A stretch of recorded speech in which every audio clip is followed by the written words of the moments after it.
All right, so why am I here now? Why am I talking to, you, and how am I still alive? That's a long story as well, unfortunately. My life is anything but simple. It's certainly not normal. So I'll definitely get into the details of why I'm here another time, but so let me just give you, again, another Cliff Note version of how I wound up here now. At some point in what I've been able to narrow down in June of 2005, I conducted what is labeled as an unauthorized jump through Seagate. In recent months, I have learned where I went, I have learned why I went, and I've also learned that it wasn't necessarily under my control, but it was for reasons that have slowly been getting revealed. I was given information that I have never spoken about publicly, and even to this day, I'm waiting for the right time to speak about it.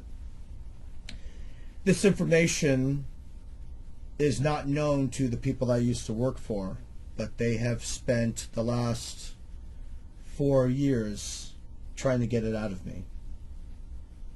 I have around 104 different separate incidences of missing time. And then I've had direct approaches from them, not switching me, but coming to me directly and really making me offers that they felt like I couldn't refuse. But I did, except for one, but that's another story where I was backed against the wall. I had no choice, and I had to voluntarily go back to an operation in 2008, 2009, but that's something else. Anyways,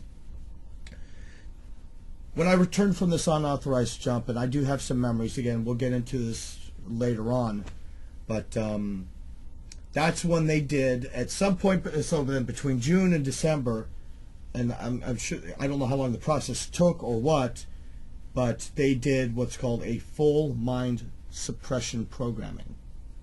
So every single, and I'm talking with every single memory that I had from the day I could remember was completely suppressed.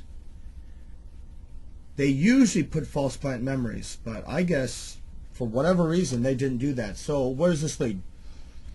In December of 2005, the first memory that I haven't had to work on retrieving, I wound up at the Portland, Oregon airport with 2 suitcases, 2 bags, and with no memory of who I was, how I got there, anything. I had a broken cell phone in my pocket, a wallet that had a couple of cards in it, and one picture that it was like a family picture. And through a certain chain of events, I wound up with some family, but I didn't know who these people were. I was completely playing this game, and I could hardly do basic math. It took me months and months to even relearn how to write my own name.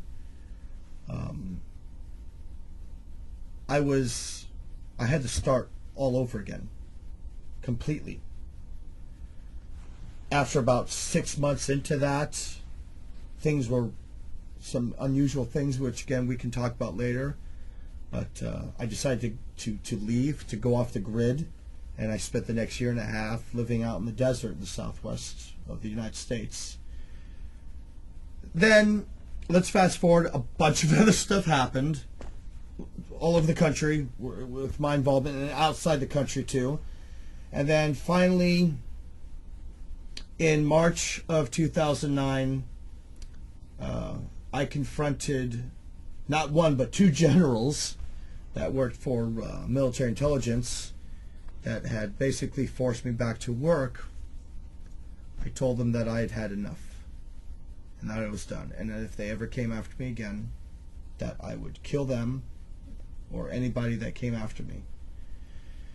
And so I started this whole journey of really working on getting back my memories and searching for the truth.